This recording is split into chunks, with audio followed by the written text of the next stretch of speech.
If I made that money, I'd sit on a beach, I'd drink beer, and I would just watch the sunset. Kind of like a Corona beer commercial. Have you ever thought about that as a career option? You know, I find that really pretty boring. So that would be torture. If I had to do that every day, that would really be pretty awful for me. I really need to be preoccupied with something.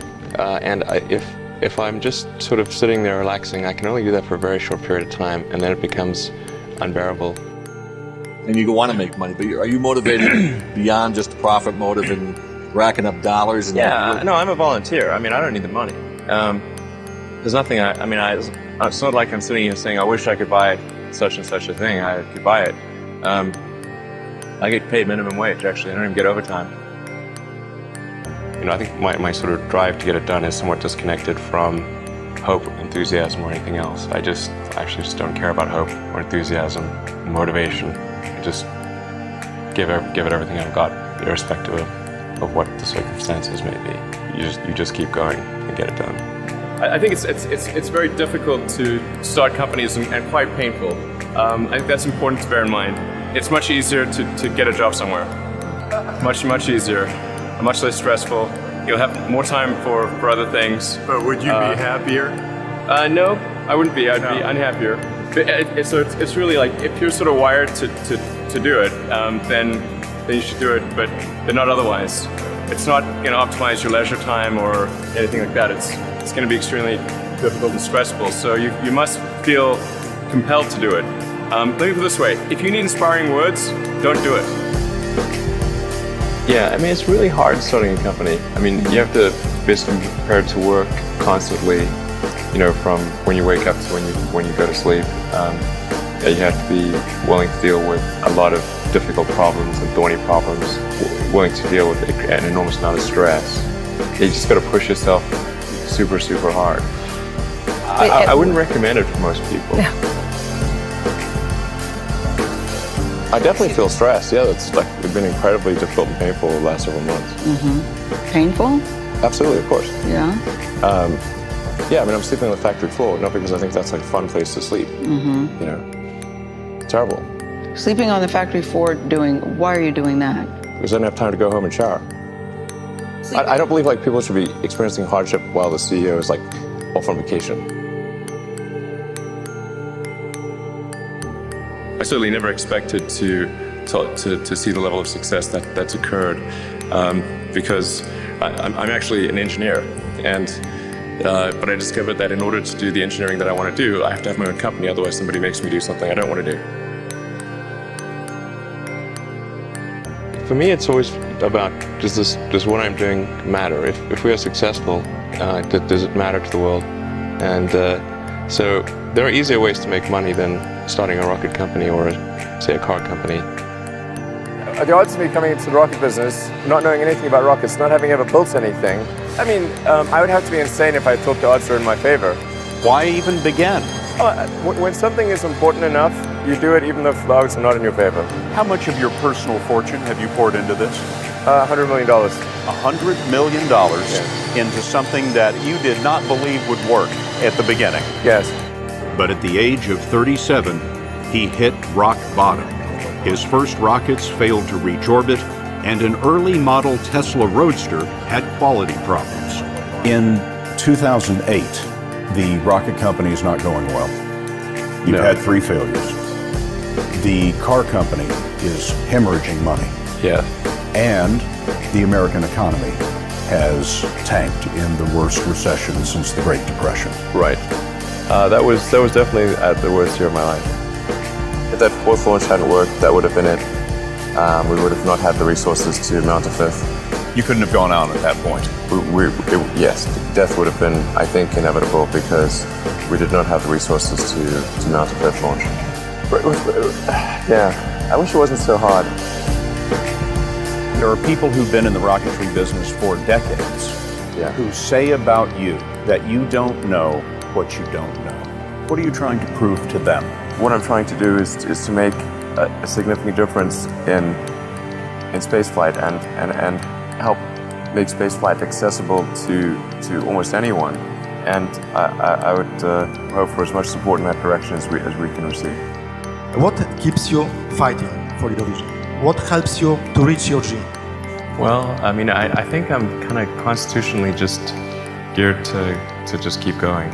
Certainly, there are times when things don't go well, and then that's quite dispiriting, for sure. And so then it's difficult to proceed with the same level of enthusiasm. But I do think the things that we're doing are pretty important to the future. If we don't succeed, then we'll be certainly pointed to as a reason why people shouldn't even try for these things. So I think it's important that we do whatever is necessary to keep going. How many things can you buy that you really love, that really give you joy? So rare, so rare. I wish there were more things. That's what we're trying to do, just make things that somebody loves.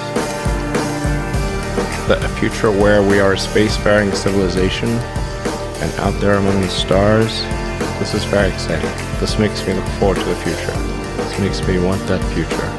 You know, there are things, there need to be things that make you look forward to waking up in the morning. You wake up in the morning, you look forward to the day, forward to the future. A future where we are a spacefaring civilization and out there among the stars, I think that's very exciting.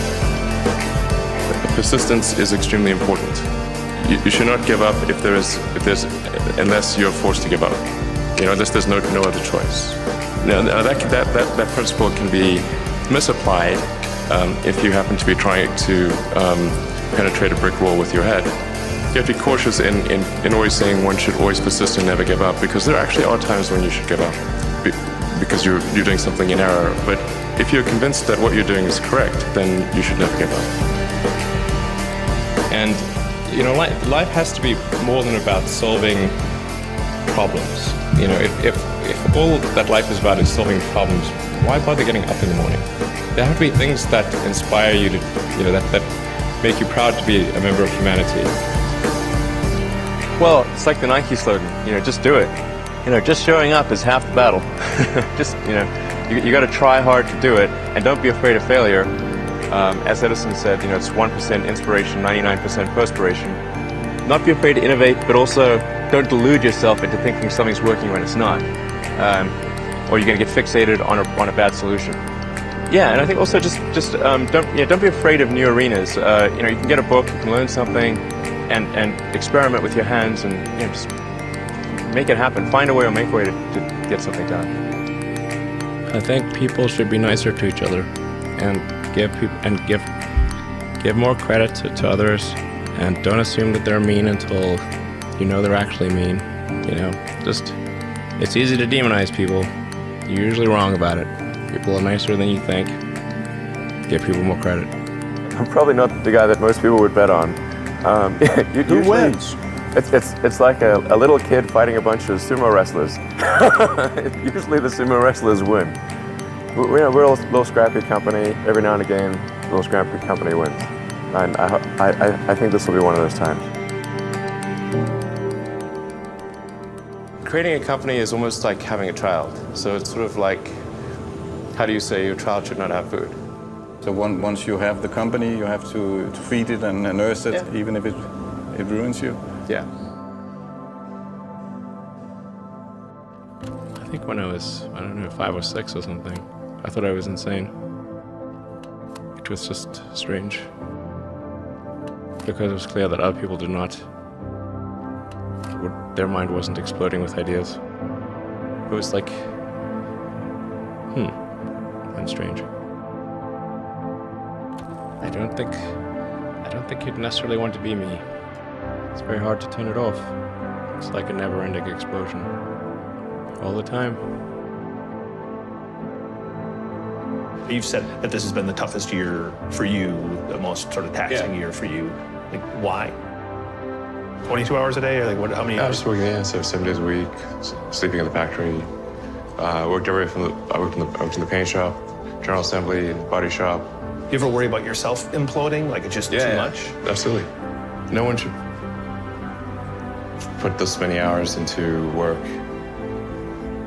This is not good. And people should not work this hard. They should not do this. It's very painful. Painful in what sense? It hurts my brain and my heart. So this is not recommended for anyone. I just did it because if I didn't do it, then Tesla good chance Tesla would die. I mean, Tesla really faced a severe threat of death due to the Model 3 production ramp. Essentially, the company was bleeding money like crazy, and just if we didn't solve these problems in a very short period of time, we would die. And it was extremely difficult to solve them. How close to death did you come? Within single-digit weeks.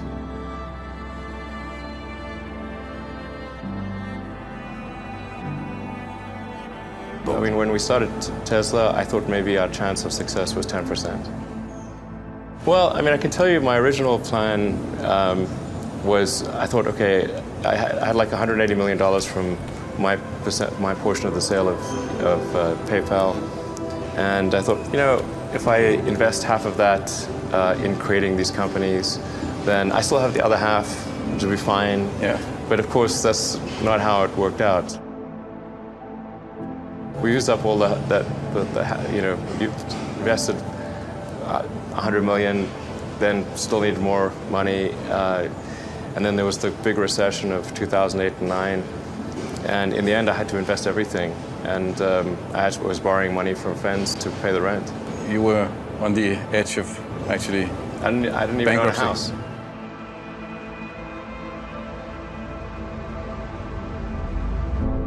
I didn't think it would be easy. Like I said, I thought they would probably fail. But you know, like creating a company is almost like having a child. So it's sort of like, how do you say your child should not have food? So once you have the company, you have to feed it and nurse it, and take care of it, even if it ruins you. Yeah.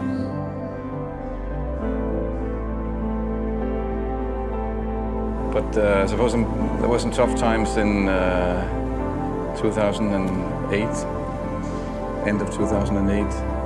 How did you get through that period of crisis? Yeah.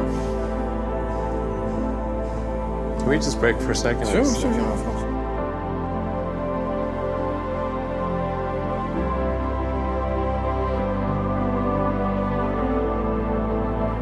I think that probably they shouldn't want to be. You? I think it sounds better than it is. Okay. Not as much fun being me as you'd think.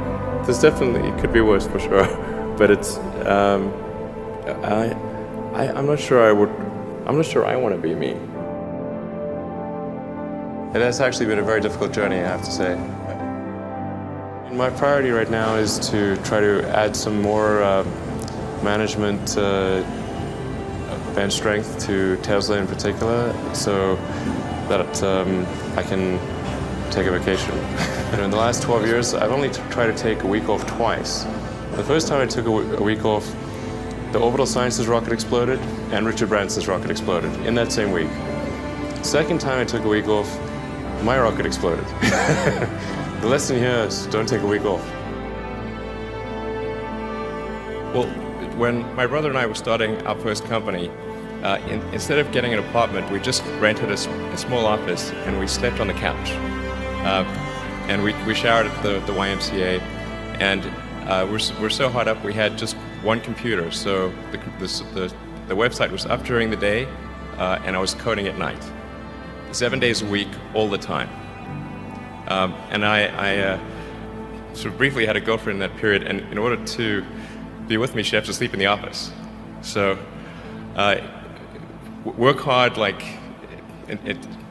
every waking hour. That's the thing I would say particularly if you're starting a company. Trying to build a company and have it succeed is like eating glass and staring into the abyss. I mean, what tends to happen is it's sort of quite exciting for the first several months of starting a company, and then reality sets in. Things don't go as well as planned. Customers aren't signing up. The technology or the product isn't working as well as you thought. And then that can sometimes be compounded by a recession, and it can be very, very painful for several years. When you had that third failure in a row, did you think, I need to pack this in? Never. Why not? I don't ever give up. I mean, I'd have to be dead or completely incapacitated. You know, there are American heroes who don't like this idea. Neil Armstrong, Gene Cernan have both testified against commercial spaceflight in the way that you're developing it, and I wonder what you think of that. I was very sad to see that because those guys are, those guys are heroes of mine, so it's really tough. I wish they would come and visit and see the hardware that we're doing here. And I think that would change their mind. They inspired you to do this, didn't they? Yes. And to see them casting stones in your direction. It's difficult. Did you expect them to cheer you on? Certainly hoping they would.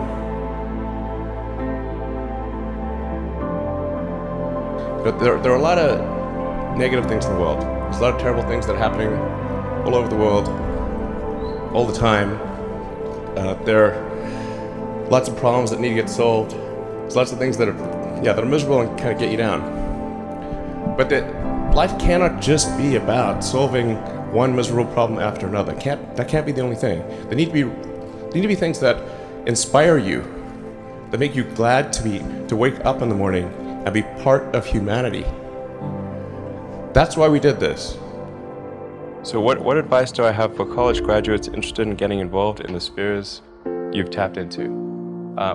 Certainly I'd invite you to apply for a job at SolarCity or Tesla or SpaceX. If that doesn't work for whatever reason, then I guess apply to jobs at other companies in that arena or try starting a company. The space business is quite hard to start a company in the space business because it's such a capital intensive business. So it may be better to do something in solar power, or if you're going to do it in cars, do it as kind of a component supplier for cars or something like that. If you study engineering and you figure out how to design new things, then it's relatively easy to start a company. You just need to get a few like-minded people with you. How did you get the expertise to be the chief technology officer of a rocket ship company?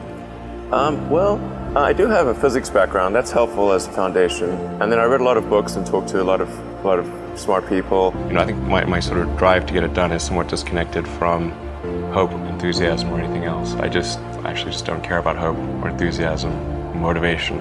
I just give it everything I've got, irrespective of what the circumstances may be. You just keep going and get it done. What is the one thing that has surprised you about your life? Oh, one thing, wow. Well, I'm surprised by the whole thing, honestly. I certainly didn't expect for any of these things to happen, honestly. I knew I wanted to be involved in technology, in fact, the only reason I started a company back in '95, an internet company, was because I couldn't get it. There were only a few internet companies, and I couldn't get a job at any of them. I tried to get a job at Netscape, and sent my resume in and tried hanging out in the lobby, but I was too shy to talk to anyone. And then I was like, okay, well, I guess I'll have to start a company because I can't get a job anywhere. I wouldn't say I'm fearless. In fact, I think I feel fear quite strongly. But if what we're doing is, what I'm doing is, I think, is important enough, then I just override the fear. I think also people tend to overweight risk on a personal level. It's one thing if you've got, a mortgage to pay and kids to support, and that if you were to deviate from your job, how are you going to feed your family and pay the rent? And okay, that's understandable. But let's say you're young and you're just coming out of college or coming out of high school or whatever. What do you risk? You're not going to starve. I mean, it's really certainly not in any kind of modern economy. It's so easy to earn enough money just to live somewhere and eat food. So I don't know what are they afraid of? They're mostly afraid of failure, I think. But people should be less risk averse when there's not much at risk. I was at sort of a slight existential crisis because I was trying to figure out what does it all mean? Like, what's the purpose of things? And I came to the conclusion that if we can advance the knowledge of the world, if we can do things that expand the scope and scale of consciousness, then we're better able to ask the right questions and become more enlightened, and that's really the only way forward. What drives you? What is it that when you wake up in the morning, do you see a problem and you want to solve it? I think the thing that drives me is that I want to be able to think about the future and feel good about that. We're doing what we can to have the future be as good as possible, to be inspired by what is likely to happen, and to look forward to the next day. That's what really drives me is trying to figure out how do we make sure that things are great and going to be so, and that's the underlying principle behind Tesla and SpaceX. I think particularly for Americans, think about America is a nation of explorers. People came here from other parts of the world, chose to give up the known in favor of the unknown. So I think exploration, I think the United States is a distillation of the human spirit of exploration. I mean, I thought both Tesla and SpaceX would fail at the beginning. You saw it? Yeah, sure. Really? Of course. But nevertheless, you put all your money in that. I expected to lose it. Well, technically, what I thought was, well, I'll take half the money from PayPal, and if I lose half of it, that's okay.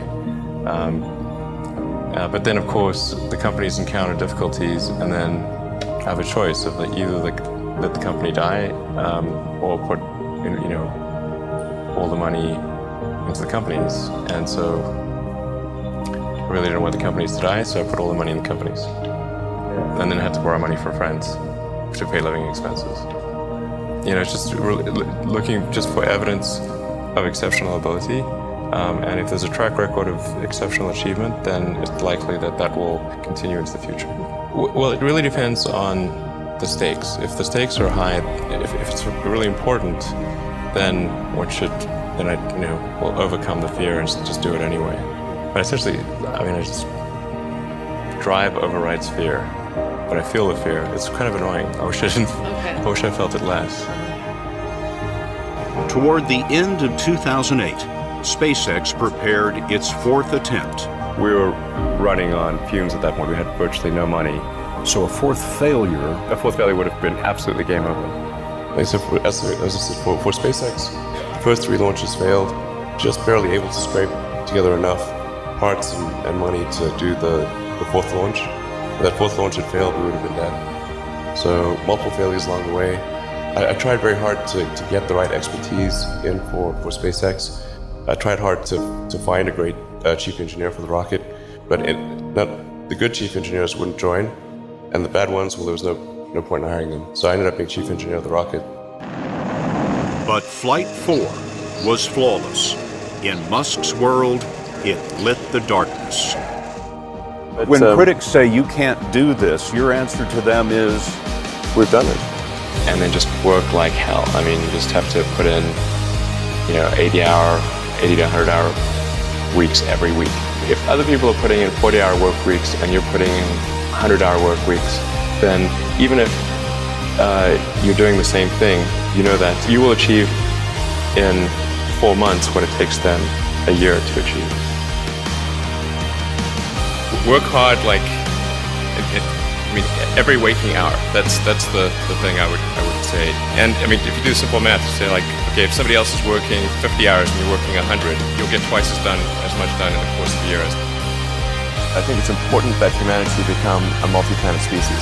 I think most people would agree that a future where we're a spacefaring civilization is inspiring and exciting compared with one where we are forever confined to Earth until some eventual extinction event. That's really why I started SpaceX.